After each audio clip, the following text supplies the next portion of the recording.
Hey everyone, welcome to my channel. तो हम इसका एक पार्ट अपलोड कर चुके हैं। ये है आपकी कार्डोवा पब्लिकेशन की बुक क्लास 8 की, जिसका हम फर्स्ट चैप्टर कर रहे हैं, जिसका नाम है क्रॉप प्रोडक्शन एंड मैनेजमेंट। और हम यहाँ तक ये पार्ट कंप्लीट कर चुके थे, जहाँ पे मैंने आपको क्वेश्चंस के आंसर भी दे दिए थे। देन उसके बाद हम यहाँ से स्टार्ट करते हैं selection and sowing of seeds. ठीक है, अब हमें किस तरीके से सिलेक्ट करना है कि हमारी जो फसल है वो बहुत अच्छी हो जाए, तो उसके लिए हमें सीड किस तरीके से सिलेक्ट करना चाहिए। ठीक है, after soil preparation the next step is selection and sowing of seeds. This is the most important stage of crop production. अब ये बहुत ज़्यादा इंपॉर्टेंट स्टेज क्यों है क्रॉप प्रोडक्शन के लिए, ये हम जानेंगे इस वाले पार्ट में। देखो यहाँ पर आप एक एक्टिविटी देख रहे हो। ये एक्टिविटी क्या है, इसमें आप बता सकते हो कि कौन सा सीड आपके लिए अच्छा है कि आप उसको बोगे तो वो जो उसकी जो फसल उगेगी वो बहुत अच्छी होगी, या कौन सा ऐसा सीड है जो ख़राब है। ठीक है, अब इसके लिए आपको क्या करना पड़ेगा, आपको एक बीकर लेना पड़ेगा, उसके अंदर पानी भरना पड़ेगा। ठीक है, और इसके अंदर आप क्या करोगे, व्हीट के दाने डाल देना। ठीक है, और उसको हिला देना अच्छे से। ठीक है, उसके बाद क्या होगा कि कुछ ऐसे सीड्स होंगे जो कि नीचे बैठ जाएंगे थोड़ी देर बाद, है ना। कुछ ऐसे सीड्स होंगे जो कि ऊपर तैरने लगेंगे। अब जो ऊपर तैरने लगेंगे दैट मीन्स वो डैमेज्ड सीड्स हैं। क्यों है, जो चीज़ हॉलो होती है ना, अंदर से खाली होती है, वो ही आपकी तैरती है। ये तो आपने पढ़ा है ना, कौन सी चीज़ सिंक करती है, जो हैवी होती है, और कौन सी फ्लोट करती है, जो हल्की होती है। तो दैट मीन्स अगर आपका सीड बिल्कुल परफेक्ट है तो वो आपका तली में नीचे बैठ जाएगा, वो ही आपका गुड और हेल्दी सीड होगा। उसको अगर आप बोगे तो आपकी जो फसल है वो बहुत अच्छी आएगी। और ये जो आपके ऊपर बीज आ रहे हैं, इसको आप डिस्कार्ड कर दीजिएगा। ठीक है, इस तरीके से आप सिलेक्ट कर सकते हैं सीड्स का, किस तरीके से हमें सिलेक्शन करना है। Plants grow from seeds while selecting seeds following precautions should be taken. अब हमें पता है कि जब हम प्लांट्स को उगा रहे हैं तो वो सीड से ही उगेंगे ना। तो अगर हमारा सीड ही अच्छा नहीं है तो हम कैसे उम्मीद कर सकते हैं कि हमारा प्लांट भी अच्छा होगा। अगर हमें प्लांटेशन अच्छी चाहिए, अपनी क्रॉप अच्छी चाहिए, तो उसके लिए सीड भी अच्छा होना ज़रूरी है। Only clean healthy and disease free seeds should be selected. जो बिल्कुल साफ़ सुथरे और हेल्दी और डिजीज़ फ्री सीड्स होते हैं, उन्हीं को सिलेक्ट करना चाहिए। अब हमें कैसे पता चलेगा कि कोई भी सीड डिजीज़ फ्री कैसे है। मैंने अभी यहाँ पर एक वर्ड यूज़ किया था, हॉलो। हॉलो का मतलब होता है खाली। ठीक है, अगर कोई सीड अंदर से खाली है, वो अपने आप से तो खाली नहीं हुआ होगा ना, कोई भी कीड़ा उसमें लगा होगा जिसने उसको खाया होगा अंदर से, जिसकी वजह से वो हॉलो हो गया। तो तभी तो वो डैमेज्ड सीड है, तभी तो वो पानी के ऊपर तैर रहा है ना। इसी से तो हमें पता चला है कि उसके अंदर कोई डिजीज़ है या डैमेज्ड हो चुका है वो सीड, इसीलिए वो सीड बेकार है। Seed should be treated with fungicides. Fungicide क्या होता है, जिनसे हम फंगस को मारते हैं। ठीक है, हमें सीड्स को किससे ट्रीट करना चाहिए, फंजीसाइड से ट्रीट करना चाहिए। Now after the selection of seeds they need to be sown in the field. अब हमने सिलेक्शन तो कर लिया, हमने ये तो देख लिया कि कौन सा सीड अच्छा है, कौन सा सीड बुरा है। उसके बाद हमें क्या करना है, इसको अब हमें बोना है, सो करना है। Sowing of seed is the process of placing seeds in the soil. अब ये जो हम बो रहे हैं, बीज बो रहे हैं, ये क्या कर रहे हैं, हम सॉइल के अंदर करेंगे ना सारा, मतलब हम प्लेस कर रहे हैं सीड को कि कहाँ कहाँ हमारी कौन सी प्लांट को कितने डिस्टेंस में होना है। Care must be taken while sowing them. Seeds have to be sown at the right depth. मतलब कितनी गहराई में आपको सीड को बोना है, ये आपको पता होना चाहिए। Neither too shallow nor too deep. बहुत ज़्यादा ऊपर भी नहीं होना चाहिए और बहुत ज़्यादा गहराई में भी आपका बीज नहीं होना चाहिए। At right intervals. Intervals मतलब आपकी जो गैप है, एक एक सीड से दूसरी, अगर आपने एक सीड यहाँ पर बोया है और दूसरा सीड यहाँ पर बो रहे हैं आप, तो ये जो गैप है that means interval. At right intervals मतलब एक प्रॉपर गैप में आपको सीड को सो करना है, ताकि वो प्रॉपर एयर, सनलाइट और न्यूट्रिएंट्स उसको मिल सकें। ठीक है, अगर हमारे पास पास सारे सीड्स होंगे ना, तो ना ही इसको ना ही इसको और ना ही इसको, किसी को भी प्रॉपर एयर, न्यूट्रिएंट और सनलाइट नहीं मिलेगा, जिसकी वजह से हमारी क्रॉप जो है वो ऑटोमेटिकली डैमेज्ड हो जाएगी। तो अगर हम इस चीज़ से बचना चाहते हैं, हम चाहते हैं कि हमारी जो क्रॉप प्रोडक्शन है वो बहुत ज़्यादा अच्छी हो, तो उसके लिए हमें क्या करना है, हमें कुछ चीज़ों का ध्यान रखना है। वो कुछ चीज़ें क्या हैं, एक तो ज़्यादा गहराई में ना हो, ना ही उथलेपन में हो कि सामने से हमें सीड पड़ा हुआ दिख रहा है। अगर ऐसा होगा तो चिड़िया सीड खा जाएंगी और हमारी क्रॉप रह जाएगी। ठीक है ना। और राइट इंटरवल्स में मतलब एक प्रॉपर गैप में होना चाहिए, ताकि उसको प्रॉपर न्यूट्रिएंट्स मिल सकें। नाउ ब्रॉडकास्टिंग और manual method, seeds are sown in the fields by any of the method. किसी भी तरीके से आप क्या कर सकते हो, सीड को बो सकते हो। पहला है ब्रॉडकास्टिंग या फिर मैनुअल मेथड। मैनुअल आपको पता ही है कि अपने आप से खुद से करना। The method in which the seeds are scattered over the field by hand is called broadcasting. This method is not efficient because it cannot ensure proper spacing between seeds and also does not help to sow them at the right depth। अब उन्होंने कहा है ये वाला जो process है ना, ये स्टार्टिंग में होता था जब क्रॉप हम लोगों ने, मतलब इसका जो इन्वेंशन हुआ था कि क्रॉप हमें बोनी है, ये सब करनी है, उस टाइम पे ये वाला प्रोसेस अपनाया जाता था। लेकिन आज के टाइम में मशीनरी बहुत सारी आ गई हैं। इसमें एक जो ड्रॉबैक था वो ये था कि जब हम हाथ से थ्रो कर रहे हैं सीड्स को, तो हमें ये नहीं पता होता था कि उनका जो गैप है एक सीड से दूसरे सीड के बीच में, वो कितना गैप आ रहा है, वो प्रॉपर गैप आ रहा है या नहीं आ रहा है, या फिर सारे जो क्रॉप्स हैं उनको प्रॉपर न्यूट्रिएंट्स, सनलाइट और एयर मिल रही है या नहीं, या फिर जो हमने सीड डाला है वो प्रॉपर डेप्थ में गया है या नहीं। बहुत ज़्यादा ऐसा तो नहीं है कि ऊपर से ही हमें सीड दिख रहा है या फिर बहुत ज़्यादा गहराई में चला गया। मतलब ये बहुत सारी चीज़ें थी जिसकी वजह से ये वाला जो प्रोसेस है ना, ये वाला जो मेथड है वो बहुत ज़्यादा हेल्पफुल नहीं है, या कह सकते हैं आप ये बहुत ज़्यादा एफिशिएंट नहीं है। By traditional tool, traditional tool क्या है भाई, आप बैलों को आगे बांध दीजिए और पीछे से ये आप एक टूल होता है जिस आप यहाँ देख सकते हैं, सीड ड्रिल इस तरह का टूल होता है, वो लगा देते हैं और सीड डालते रहते हैं। ठीक है। The traditional tool for sowing seed is shaped like a funnel having 2 or 3 vertical long tubes with sharp ends. The seeds are filled into the funnel, passed down through the pipes with sharp ends. The sharp end pierce the soil and place the seeds there. अब क्या होता है कि यहाँ पर इस तरीके से पाइप्स, यहाँ पर सीड बोल होता है, इसमें सीड रख दिए जाते हैं। ठीक है। ये सीड के ये पाइप्स हैं जिसकी वजह से क्या होता है, ये सीड जो है आपका नीचे जाता है और जैसे जैसे बैल आगे चलती चली जाती है, ये आपका सीड जो है मिट्टी में जाता चला जाता है। ठीक है।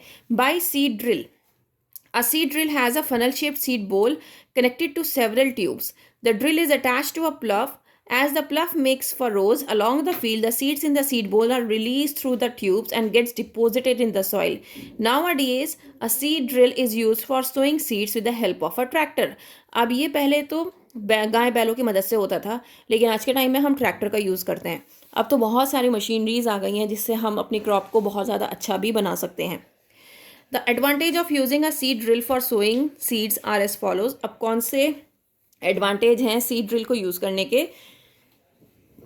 It shows the seeds uniformly eight appropriate distance and depth. It ensures that seeds get covered with soil after sowing. This prevents the damage caused by birds. जैसे कि हमने डिस्कस किया कि कभी भी जब हम बीज को बो रहे हैं तो उसमें सबसे अहम जो रोल होता है वो होता है एक तो उसकी स्पेसिंग है, एक सीड से दूसरे सीड में कितनी स्पेसिंग है वो मैटर करती है। दूसरी बात कि सीड ऊपर दिखने नहीं चाहिए, अगर ऊपर दिखेंगे तो बर्ड्स उठाकर खा जाएंगे। ठीक है। तो इस चीज़ से हमें ये फ़र्क पड़ा कि ये वाला जो प्रोसेस था इससे हमारे ये दोनों एडवांटेज, ये जो थे दोनों चीज़ें ये पूरी हो रही थी। मतलब ऐसा नहीं हो रहा था जैसा हम नहीं चाहते हैं कि बीज दिख रहे थे या कुछ हो रहा था, प्रॉपर स्पेसिंग के साथ सब कुछ था और बीज भी सॉइल के अंदर ढक रहे थे। तो ये मेथड सबसे अच्छा मेथड था। देन आता है transplantation. Seeds of some plants like paddy, tomato, onion, chili and brinjal are first grown in small nurseries. ये सारी चीज़ ये जो मैंने अभी आपके सामने वेजिटेबल्स के नाम लिए, ये पहले स्मॉल नर्सरीज में क्या किए जाते थे, ग्रो किए जाते थे। When seedlings grow, they are manually transplanted in the field. जब इनके सीडलिंग्स निकल जाते थे फिर इनको मैनुअली क्या किया जाता था कि ट्रांसप्लांट किए जाते हैं फील्ड के अंदर। The process of transferring the seedlings from nurseries to field is known as transplantation. अब ये जो प्रोसेस है कि पहले नर्सरी में एक सीड्स को लगाया गया, फिर जब उनकी जड़ें निकल के आ गई बाहर, दैट मीन्स जब वो उसके सीडलिंग्स निकल के आ गए तो उनको उठाकर कहाँ ले गए, उनको बाहर फील्ड में ले गए, तो वहाँ पर उनको प्रॉपरली अरेंज कर दिया, वहाँ पर लगा दिया ताकि वो वहाँ पर ग्रो कर सकें एक फुल एनवायरनमेंट में। तो ये जो हम ट्रांसफ़र कर रहे हैं ना सीडलिंग्स का नर्सरी से फील्ड में, इसको हम कहते हैं transplantation. This practice has the following advantage. अब इसके कुछ एडवांटेजेस हैं। एक तो सबसे पहला जो मेन इम्पॉर्टेंट होता है कि आपका जो सीड है ना वो हेल्दी हो। ठीक है। दूसरा है स्पेसिंग। स्पेसिंग आप बहुत आना, जब आपके पास सीडलिंग निकल के आ जाएगा तो आप प्रॉपर स्पेसिंग के साथ उसको लगा सकते हो, ठीक है। दूसरी बात, जब प्रॉपर स्पेसिंग होगी ना तो आपके प्लांट को बहुत अच्छा न्यूट्रिएंट, सनलाइट और वाटर मिलेगा सॉइल से, जो कि उसके लिए बहुत ज़्यादा हेल्पफुल रहेगा, राइट। तो ये कुछ पॉइंट्स हैं, एडवांटेजेस हैं ट्रांसप्लांटेशन के। Now replenishment of nutrients in the soil. Soil supplies mineral nutrients to the crops. These nutrients are essential for the growth of plants. Due to economic reasons, farmers grow crops in the same field year after year.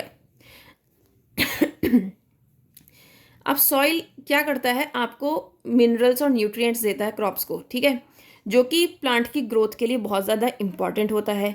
लेकिन कुछ economic reasons की वजह से, economic मतलब financial reasons आप बोल सकते हैं, फार्मर्स क्या करते हैं, एक ही तरह की जो क्रॉप है ना, ईयर आफ्टर ईयर वो लगाते रहते हैं।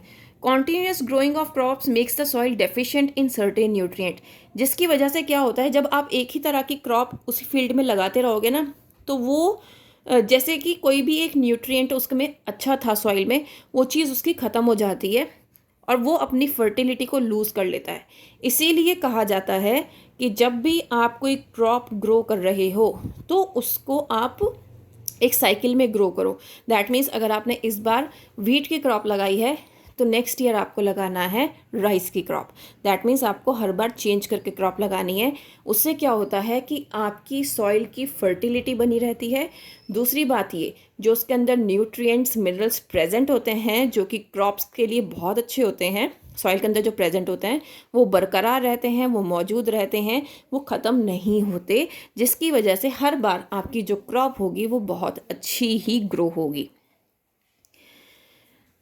This could be done by following either natural method और एडिशन ऑफ मैन्योर और फर्टिलाइजर्स। अब भाई जब आपकी कोई भी क्रॉप ख़राब होने लग जाती है, फर्टिलिटी लूज़ कर रही है सॉइल, तो हम क्या करते हैं, कुछ मेथड्स अपनाते हैं।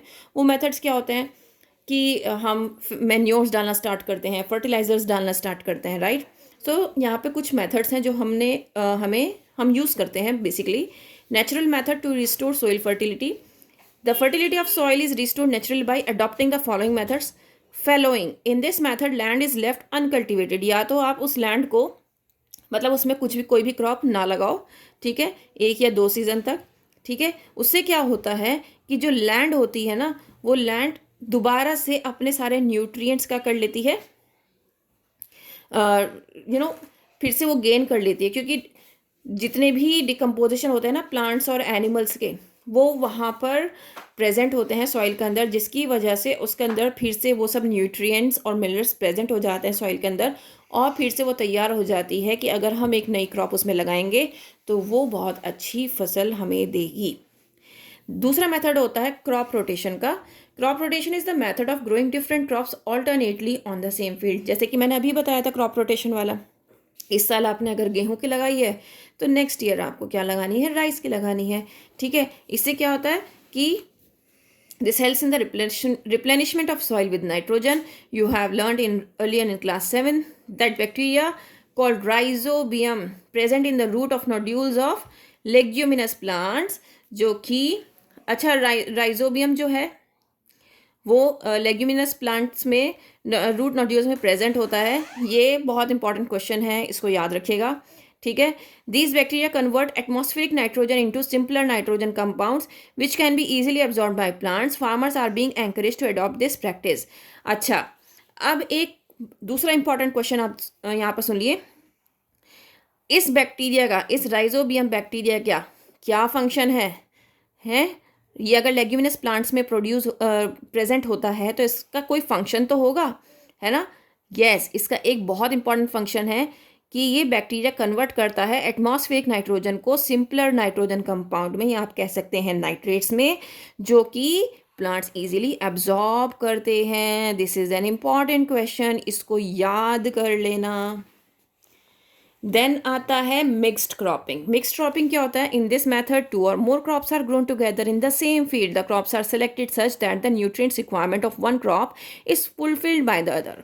Leguminous crops such as pea, soybean, and cereal crops like wheat or rice can be grown together in the same field. Cotton and groundnut leguminous crops are grown together. Mix cropping में क्या होता है कि दो ऐसे plants को एक साथ ग्रो किया जाता है जो कि एक दूसरे को हर तरह से हेल्प करेगा और सॉइल की जो न्यूट्रिएंट्स हैं उसको भी बरकरार रखेगा. ठीक है. Manure and fertilisers. Use of manure और फर्टिलाइजर इज कॉल्ड मैन्योरिंग. जब हम मैन्योर और फर्टिलाइजर को यूज़ कर रहे हैं अपनी क्रॉप में तो उसको हम मैन्योरिंग कहते हैं. These substances enhance the fertility of the soil.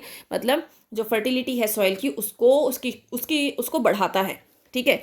Now manure क्या होता है? एक ऑर्गेनिक कंपाउंड है जिसमें बहुत सारे न्यूट्रिएंट्स प्रेजेंट होते हैं. ठीक है. और ये जो ऑर्गेनिक कंपाउंड है, ये जो मैन्योर है, हमें कहाँ से मिलता है, कैसे मिलता है? जो कि खराब, मतलब आप देखते हैं ना, जो प्लांट्स और एनिमल्स मर जाते हैं वो क्या करते हैं, छोटे छोटे कीड़े मकोड़े उनको खाते हैं, है ना. उससे क्या होता है, वो सॉइल में मिक्सअप होता है, फिर उससे जो न्यूट्रिएंट मिलता है ना सॉइल को, उसकी वजह से ये मैन्योर बनता है. ठीक है. अब बात करते हैं कंपोस्ट की. Compost is prepared by the decomposition of farm and domestic organic waste material like animal excreta, facial matter of human beings, sewage waste, weeds, dry leaves, etc. Compost जैसे कि cow dung, animal waste, human waste. ठीक है. तो ये सारे जितने भी है ना ड्राई लीव्स, इससे क्या हो रहा है, ये कंपोस्ट बनता है. ठीक है. The process of producing compost is called composting. इस प्रोसेस को हम कंपोस्टिंग कहते हैं. ठीक है. We may define composting as a biological process in which microbes decompose the organic matter present in organic waste materials to produce manure. Compost is rich in organic nutrients but not in some essential nutrients like nitrogen, phosphorus and potassium. तो आपको पता होना चाहिए कि ये जो compost है ना, ये एक बायोलॉजिकल प्रोसेस से बनता है जिसमें कि माइक्रोब्स जो हैं वो डिकम्पोज होते हैं. ठीक है. और मैन्योर बनाते हैं. ये ऑर्गेनिक न्यूट्रिएंट्स तो इसमें प्रेजेंट होता है, लेकिन कुछ ऐसे न्यूट्रिएंट्स होते हैं जो कि प्लांट्स को बहुत ज़्यादा ज़रूरत होती है जिनकी, जैसे कि नाइट्रोजन, फॉस्फोरस, पोटेशियम, जो कि कंपोस्ट में प्रेजेंट नहीं होता है.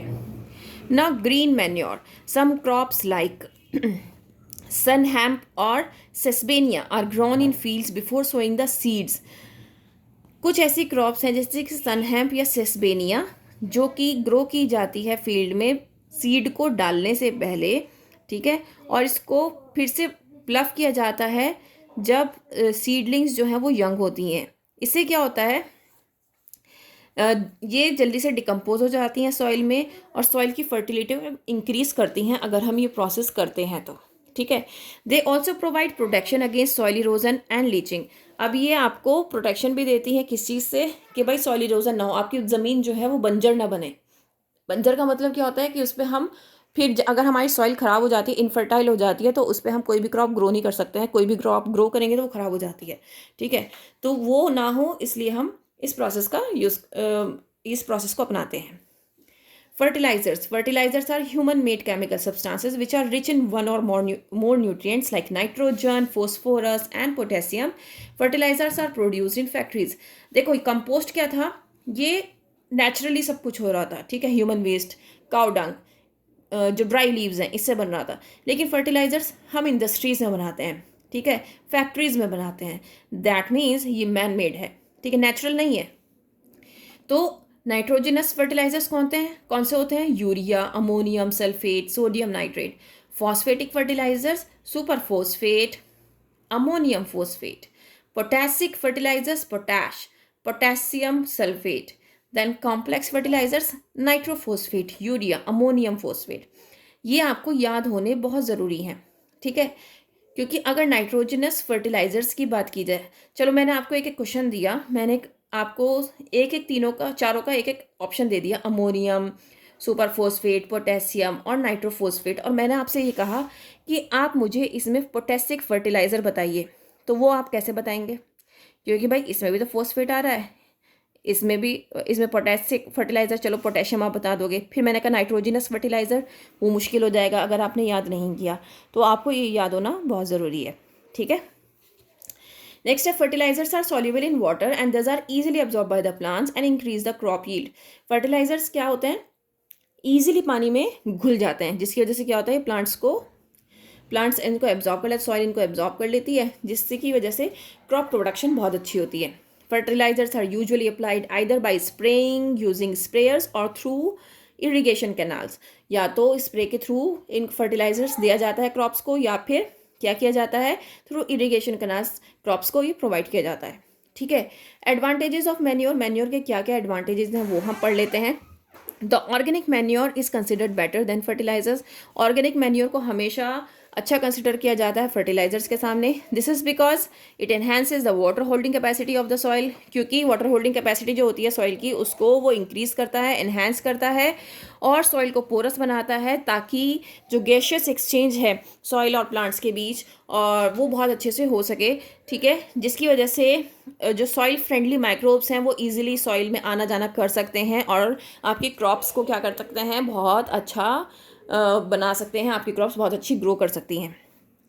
इससे क्या होता है, जब माइक्रोब्स आपकी सॉइल में प्रेजेंट होते हैं जो कि आपकी क्रॉप, जिनको हम कहते हैं कि फार्मर्स फ्रेंड हैं या फिर क्रॉप प्रोडक्शन में आपके लिए बहुत हेल्पफुल रहते हैं जो माइक्रोब्स, अगर वो फ्रेंडली माइक्रोब्स हैं, ठीक है, इससे क्या होगा, टेक्सचर जो है आपकी सॉइल का वो ज़्यादा अच्छा हो जाएगा। ऑटोमेटिकली आपकी सॉइल में ह्यूमस ऐड हो जाएगा। ठीक है, जो कि बिल्कुल भी एक्सपेंसिव नहीं है, क्योंकि हम नेचुरल प्रोसेस यूज़ कर रहे हैं जो कि बिल्कुल भी एक्सपेंसिव नहीं है, इजीली प्रिपेयर्ड हो जाता है। ठीक है, और वाटर पॉल्यूशन भी क्रिएट नहीं करता है। तो ये कुछ इसके एडवांटेजेस हैं मैन्योर यूज़ करने के।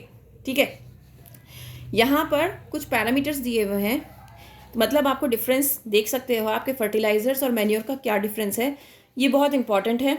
ठीक है, इन टर्म्स ऑफ आपको पैरामीटर्स गिवन है कि नेचर किसका कैसा है। ये इनऑर्गेनिक सॉल्ट है, भाई आपको पता है ये हम फैक्ट्रीज में बना रहे हैं बेसिकली, ये नेचुरल है इसलिए ये ऑर्गेनिक है। ठीक है ना, ये मैंने बता दिया। इसमें कोई ह्यूमस ऐड नहीं होता है, इसमें बहुत सारा ह्यूमस ऐड हो जाता है ऑटोमेटिकली। ये हमने पढ़ा था कि नाइट्रोजन, फॉस्फोरस और पोटेशियम ये प्रोवाइड नहीं करता है, जबकि ये प्रोवाइड करता है, ये प्रोवाइड नहीं करता है, इसके पास कम होता है। फर्टिलाइजर्स हमेशा महंगे होते हैं क्योंकि आपको ख़रीदने पड़ते हैं। मैन्योर्स क्या होते हैं, ये मतलब आपको अपने आसपास ही मिल जाएंगे, जिसको आप कंपोस्ट बना सकते हैं बहुत आराम से। ठीक है, तो ये एक्सपेंसिव नहीं होते हैं बिल्कुल भी। एग्जाम्पल आप यूरिया और पोटैश का दे सकते हैं, क्योंकि यहीं से उठा के दिया है, एग्जाम्पल कोई भी दे सकते हैं। और ये सनहैम्प और सेस्बेनिया, यही दो हमने पढ़े थे मैन्योर में, तो ये आपको यही दो देने हैं।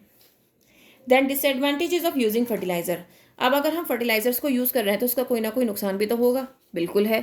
Modern agriculture depends greatly on the chemical fertiliser. अब मैंने कहा था, आपको याद हो कि भाई आज के टाइम में बहुत सारी मशीनें आ गई हैं जिनको हम यूज़ करते हैं क्रॉप प्रोडक्शन के लिए, अपनी फसल को उगाने के लिए, इवन उनको काटने तक के लिए। ठीक है, जब हम मॉडर्न गैजेट्स को यूज़ कर रहे हैं तो उसके कुछ ना कुछ हार्मफुल इफ़ेक्ट्स भी होंगे, यस हैं। अब जब हम बात कर रहे हैं कि फर्टिलाइजर्स की, फर्टिलाइज़र भी क्या है, एक इनऑर्गेनिक सॉल्ट है जो कि फैक्ट्रीज में बनता है, जो कि हमारी फसल के लिए अच्छा नहीं है बिल्कुल भी। ठीक है, अब ऐसा क्यों है, क्योंकि excessive use of fertilizers greatly increase the crop yield, but when fertilizers get washed off through irrigation and rainfall, they reach the water bodies like rivers and lakes. This causes water pollution. अब ये आपको पता है कि भाई आपकी crop के लिए फर्टिलाइज़र अच्छा होगा, लेकिन जैसे ही हैवी रेन हो रही है या फिर बहुत तेज़ हवाएं चल रही हैं या फिर फ्लड आ रहा है, जिसकी वजह से ये सारा पानी, ये जो फर्टिलाइज़र है, अगर ये पानी में जाकर मिक्स हो गया तो ये वाटर पोल्यूशन क्रिएट कर रहा है, जिसकी वजह से जो वाटर एनिमल्स हैं, मरीन एनिमल्स हैं, उनको हार्म पहुंच रहा है। और यही पानी, कई बार यही पानी ह्यूमंस के लिए भी ट्रांसफ़र किया जाता है उसको प्योरीफाई करके, जो कि हमारे लिए भी नुकसानदेह है। ठीक है, fertilisers are non biodegradable thus also cause soil pollution. Fertilisers जो हैं वो नॉन बायोडिग्रेडेबल होते हैं, मतलब वो ख़त्म नहीं हो सकते, सॉइल में मिक्स नहीं हो सकते, जिसकी वजह से वो सॉइल पॉल्यूशन भी क्रिएट करते हैं। To maintain the fertility of the soil, excessive use of fertilizer should be avoided and use of manure should be promoted. अब अगर हमें फर्टिलिटी बढ़ानी है सॉइल की तो हमें कोशिश ये करना है कि हमें मैन्योर को प्रमोट करना है और फर्टिलाइजर्स को अवॉइड करना है। Okay, to observe the growth of seedlings with manure and fertilisers. अब यहाँ पर एक एक्टिविटी गिवन है, ये भी देख लेते हैं। Some gram seed, 3 thermocol glasses soil, compost, urea and water. Take some gram seeds and germinate them. अब हमने कुछ ग्राम सीड लिए और उनको जर्मिनेट किया, ठीक है। अब जब तक उसके अंदर सीडलिंग नहीं आते तब तक हमें उसको जर्मिनेट करके रखना है। और इस तरीके से हम क्या करेंगे, 3 एम्प्टी ग्लासेस लेंगे और उसके ऊपर लिख देंगे ए, बी और सी, ठीक है। और थोड़ा थोड़ा उसमें क्या करेंगे, हम सॉइल को डाल देंगे, ठीक है, विद अ लिटिल कंपोस्ट, छोटे थोड़े थोड़े कंपोस्ट के साथ। In glass B put soil mixed with little urea. A में हमने कंपोस्ट डाला, बी में हमने यूरिया डाला, सी में हम क्या करेंगे, कुछ भी नहीं डालेंगे, ठीक है। यहाँ पर हमने मैन्योर डाला था, यहाँ फर्टिलाइजर डाला है और यहाँ पे हमने कुछ नहीं डाला है, ठीक है। Plant the seedlings in each glass, sprinkle little water in each and keep them at a place where they get sufficient air sunlight, water them regularly and observe their growth. अब हमें क्या करना है, इनको रखना है प्लांट्स को sunlight में रखना है, इनको प्रॉपर सनलाइट देनी है ताकि हमें देखना है कि क्या डिफरेंस होता है अगर हम मैन्योर डाल के कोई भी क्रॉप को ग्रो करते हैं, फर्टिलाइज़र डाल के, या फिर हम अगर इनमें से कुछ भी ना डालें तो हमारी क्रॉप कैसी ग्रो होगी। तो ग्लास ए में क्या होगा कि सीडलिंग जो है वो वेल ग्रो कर रहा है, ग्रीन दिख रहा है, हेल्दी है। सीडलिंग जो ग्लास बी में है आप देख सकते हैं वो बहुत ज़्यादा फास्ट ग्रो कर रहा है, जबकि हमने तीनों को एक साथ स्टार्ट किया था। लेकिन इस ग्लास सी में क्या है कि बहुत कम ग्रोथ है और पेल येलो है, ऐसा ग्रीन कलर भी नहीं है और बहुत मुरझाया हुआ सा लग रहा है। तो इसका मतलब क्या है कि ग्लास बी जो है वो ज़्यादा तेज़ ग्रो कर रहा है। दैट मीन्स फर्टिलाइज़र सॉल्यूबल है, ईजिली एब्जॉर्ब कर लेते हैं प्लांट्स, और जो न्यूट्रिएंट्स प्लांट्स के लिए एसेंशियल होते हैं वो फर्टिलाइजर्स में प्रेजेंट हैं। Seedlings of glass A grow well because manure is good for plant growth, क्योंकि मैन्योर अच्छी होती है प्लांट ग्रोथ के लिए। दे show comparatively less growth because manure is not directly absorb by the plants. अब ये ज़्यादा ग्रोथ इसलिए नहीं दिखा रहा है क्योंकि मैन्योर जो है वो डायरेक्टली एब्जॉर्ब नहीं करते हैं प्लांट्स, ठीक है। तो seedling in glass C show very less growth because of less availability of nutrients. अब यहाँ पर ये इस तरीके से क्यों दिखा रहा है, क्योंकि भाई इसके पास तो न्यूट्रिएंट्स ही नहीं पहुँच रहा है, प्रॉपर न्यूट्रिएंट्स ही नहीं आ रहा है। फर्टिलाइजर क्यों ग्रो कर रहा है, क्योंकि इसके पास सबसे ज़्यादा न्यूट्रिएंट्स जा रहे हैं, इस वजह से। जितने भी फर्टिलाइजर्स होते हैं वो पानी में इजीली मिक्स हो जाते हैं, जिसकी वजह से क्या होता है, ये सॉइल में इजीली मिक्स हो जाता है और प्लांट इसको एब्जॉर्ब कर लेता है, जिसकी वजह से ग्रोथ जो है वो बहुत ज़्यादा जल्दी होती है और बहुत अच्छी होती है। रीज़न यही है फर्टिलाइजर्स का, ठीक है। Manure original that means organic process है, आई मीन ओरिजिनल है, ठीक है। लेकिन इसमें ग्रोथ कम क्यों है, क्योंकि ये डायरेक्टली एब्जॉर्ब नहीं करते हैं प्लांट्स इसको, जिसकी वजह से इसको ग्रो करने में थोड़ा सा टाइम लगता है। अब यहाँ पर सी वाले में जब हमने कुछ डाला ही नहीं था, सिर्फ सॉइल डाल रखी है, कोई भी फर्टिलाइजर या मैन्योर हमने इसमें नहीं डाला है, दैट मीन्स हम ये इसमें न्यूट्रिएंट्स प्रॉपर प्रेजेंट नहीं है, ठीक है। नेक्स्ट हम बात करते हैं इरिगेशन की। Water is one of the most vital substances that support life. Plants contain nearly 90% water, still they need water for their survival because of the following reasons. Irrigation आपको पता ही है, इरिगेशन का मतलब है जिस तरीके से हर इंसान को पानी की ज़रूरत होती है। आपको पता होना चाहिए कि हमारी जो दुनिया है, वर्ल्ड, अर्थ 75% वाटर से ढकी हुई है ना। तो इसी तरीके से हर इंसान को पानी की ज़रूरत है। हमारी बॉडी भी पानी से ही बनी है, एक तरह से देखा जाए तो ब्लड भी में पानी ही मिक्स है जो हमारी बॉडी में सर्कुलेट कर रहा है ना। तो इस तरीके से प्लांट्स को भी 90% वाटर की ज़रूरत पड़ती है। अब पानी अगर इसको मिलेगा तो इसकी ग्रोथ बहुत अच्छी रहेगी, जिसकी वजह से फ्लावर्स, फ्रूट्स और सीड्स जो हैं वो बहुत जल्दी ग्रो करेंगे। और जब वाटर एब्जॉर्ब करता है, रूट्स जो एब्जॉर्ब करती हैं वाटर को, तो उसके साथ क्या होता है, वाटर के साथ बहुत सारे मिनरल्स, न्यूट्रिएंट्स, फर्टिलाइजर्स भी एब्जॉर्ब करते हैं रूट्स, जिसकी वजह से वो प्लांट के अंदर सारी जो प्लांट की बॉडी है उसमें पहुंच जाता है और उसकी जो ग्रोथ है वो बहुत अच्छी होती है। Water is essential for germinating seeds. अब जर्मिनेशन के लिए भी वाटर बहुत इंपॉर्टेंट है। किसी भी प्रोसेस को करने के लिए फोटोसिंथेसिस का प्रोसेस जो होता है, आपको पता है कि फूड दैट मीन्स जो लीव्स हैं वो खाना बनाती हैं, है ना, by the process of photosynthesis. तो ये कब होता है, जब उसके पास पानी होगा। Water dissolve nutrients which are transported to each part of the plant. अब वाटर जो डिजॉल्व न्यूट्रिएंट्स होते हैं वो प्लांट के हर एक पार्ट में चले जाते हैं। Water also protects the crop from both frost and hot air currents. अब ठंडी और गर्म हवाओं से भी वाटर क्रॉप्स को प्रोटेक्ट करके रखता है वाटर, ठीक है। Therefore supply of water to crops at regular interval is essential for crop production. तो इसलिए हम ये कह सकते हैं कि अगर हम प्रॉपर सप्लाई देंगे अपनी क्रॉप्स को वाटर की, तो हमारी जो क्रॉप प्रोडक्शन होगी वो बहुत अच्छी होगी। रेनफॉल जो होती है वो एक नेचुरल प्रोसेस है जो कि हमारी क्रॉप के लिए बहुत इम्पॉर्टेंट होता है। Since we can not depend upon rainfall, क्योंकि ये मानसून सीजन में ही ज़्यादा रेनफॉल आपको मिलती है, अदरवाइज तो आपको क्या करना पड़ेगा, खुद से उसको सिंचाई देनी पड़ेगी, पानी देना पड़ेगा। So it is essential that farmer should have other ways of supplying water to the crop fields. तो इसीलिए फार्मर्स के पास अदर वेज भी होने चाहिए। The supply of water to the crop plants at regular intervals through sources other than rain is called irrigation. अगर हम other than rain क्या कर रहे हैं, पानी का सप्लाई कर रहे हैं अपनी क्रॉप्स को, तो इसी प्रोसेस को हम इरिगेशन बोलते हैं। Time and frequency of irrigation depends on the following 3 factors. कितना टाइम लगेगा, कितनी फ्रीक्वेंसी होगी, मतलब कब कब हमें पानी देना होगा, फ्रीक्वेंसी से मतलब ये है। तो ये 3 फैक्टर्स पे डिपेंड करता है। नेचर ऑफ क्रॉप प्लांट्स, किस तरीके की आपने क्रॉप उगाई है, सॉइल किस तरह की है आपकी, ठीक है, और कौन सा सीजन है जब आप क्रॉप को उगा रहे हो। तो अब हम इसके बारे में डिटेल में पढ़ लेते हैं। Crop based irrigation. Crop based irrigation क्या होती है? Some crop plants require more water while other needs less water. कुछ ऐसे क्रॉप्स होती हैं, ठीक है, जिनको पानी, ज़्यादा पानी की ज़रूरत होती है, कुछ ऐसे होती हैं जिनको कम पानी की ज़रूरत होती है। जैसे कि राइस जो है वो बहुत ज़्यादा पानी मांगता है और कंटिन्यूस सप्लाई मांगता है पानी की, लेकिन कुछ ऐसी भी हैं जो जिनको पानी की कम ज़रूरत होती है, जैसे कि व्हीट और कॉटन। अब होती है कुछ सॉइल बेस्ड इरिगेशन। वो किस तरीके की होती है? Irrigation also depends on the nature of soil in which the crop is grown. अब इरिगेशन इस पर भी डिपेंड करता है कि आपकी सॉइल का नेचर किस तरीके का है।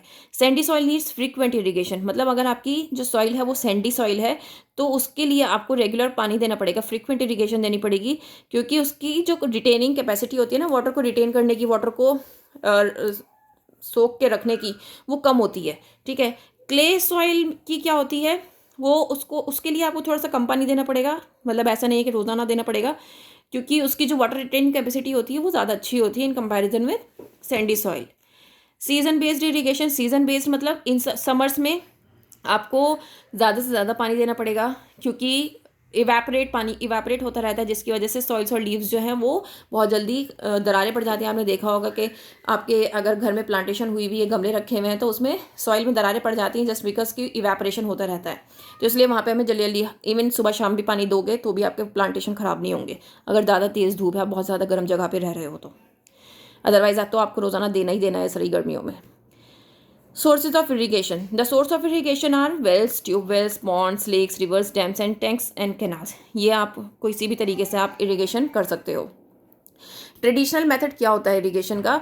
The water available in wells, lakes and canals is lifted up by different methods for irrigating the fields in different regions of our country. Cattle और human labour is used in these methods, so these methods are cheaper but less efficient.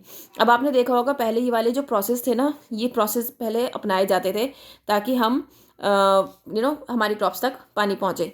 अभी भी क्या होता है कि tube wells बने होते हैं क्रॉप में, क्योंकि मेरा खुद का, हम लोगों का है, तो वहाँ पर क्या होता है ट्यूबवेल्स लगे होते हैं, लेकिन अब मोटर सिस्टम लगा दिया गया है और छोटी छोटी नालियाँ बनाई जाती है, उसको नालियाँ ही बोलते हैं, जिसके थ्रू हमारी सारी क्रॉप्स में क्या होता है, पानी चला जाता है, ठीक है. अब वो जो इरिगेशन का प्रोसेस है ना, ये थोड़ा सा लेस इफेक्टिव इसलिए बता रहे हैं क्योंकि बहुत सारे टाइम पे क्या होता था, ये वाला जो प्रोसेस होता है इस टाइम पे यहाँ पे चेन सिस्टम होता था, एक पर्सन को लगा रहना होता था. लेकिन क्योंकि मैं अब बता रही हूँ आपको कि अब जो है वो मोटर सिस्टम हो गया, मोटर चला देते हैं और उससे क्या होता है, आप आसानी से पानी जो है फसलों तक पहुँच जाता है और हमारा जो इरिगेशन प्रोसेस है वो फुलफिल हो जाता है, ठीक है. These days pumps are commonly use for lifting water. Diesel, electricity और solar energy is utilise in these pumps, जो कि मैंने अभी आपको बताया है, ठीक है. और ये जो ट्रेडिशनल वेज हैं, ये मोट, पुली सिस्टम, चेन पम्प, देखली, वाहत, ये आपको पता होने चाहिए, ठीक है. ये चारों सिस्टम, कई बार क्या होता है आपको ना सिर्फ पिक्चर दे दी जाएगी और पूछा जाएगा ये कौन सा ट्रेडिशनल मेथड है, तो आपको पता होना चाहिए चेन पम्प मेथड है, ये राहत मेथड है, ये ढेकली मेथड है और ये मोट मेथड है, ठीक है. तो ये आपको पिक्चर के साथ आपको पता होना बहुत ज़रूरी है. नाउ अब हम ये वाले क्वेश्चंस कर लेते हैं, मल्टीपल चॉइस क्वेश्चंस, जो हमने अभी तक पढ़ा है उसी के बारे में है ये. Leguminous plants help in the replenishment of the soil with. Leguminous plant जो हैं रिप्लेनिशमेंट ऑफ सॉइल में कैसे हेल्प करते हैं? With nitrogen. Before sowing seeds should be treated with. जब हम सीड्स सो कर रहे हैं उससे पहले हमें क्या करना चाहिए? फंजीसाइड से उनको ट्रीट करना चाहिए. Which of the following is not a traditional method of irrigation. हमने यहाँ पे ये 4 पढ़े हैं, इसमें से कौन सा नहीं है? तो यहाँ पर ड्रिप दे रखा है जो कि हमने नहीं पढ़ा है, ठीक है। The soil which needs less frequent irrigation, जिसमें हमें कौन सी ऐसी सॉइल है जिसमें इरीगेशन हमें फ्रीक्वेंटली नहीं देना पड़ता है, लीस्ट फ्रीक्वेंट इरीगेशन हमें करना पड़ता है, वो होता है क्लेई सॉइल में, क्योंकि ये होल्ड कर लेती है पानी को अच्छे से, जिसकी वजह से इसकी वाटर रिटेनिंग कैपेसिटी जो होती है वो अच्छी होती है, जिसकी वजह से हमें लीस्ट फ्रीक्वेंट इरीगेशन नहीं देना होता है। Which of the following crops require standing water, standing मतलब पानी की बहुत ज़्यादा ज़रूरत होती है, वो होता है राइस क्रॉप में। राइस क्रॉप में सबसे ज़्यादा पानी की ज़रूरत होती है। तो इस तरीके से यहाँ तक मैंने आपको चैप्टर कंप्लीट कर दिया है। आगे मॉडर्न मेथड ऑफ इरीगेशन से हम पढ़ेंगे, वो थर्ड पार्ट होगा। उम्मीद करती हूँ ये आपको समझ में आ रहा है। अगर आ रहा है तो please like share and subscribe and motivate me please. Thank you.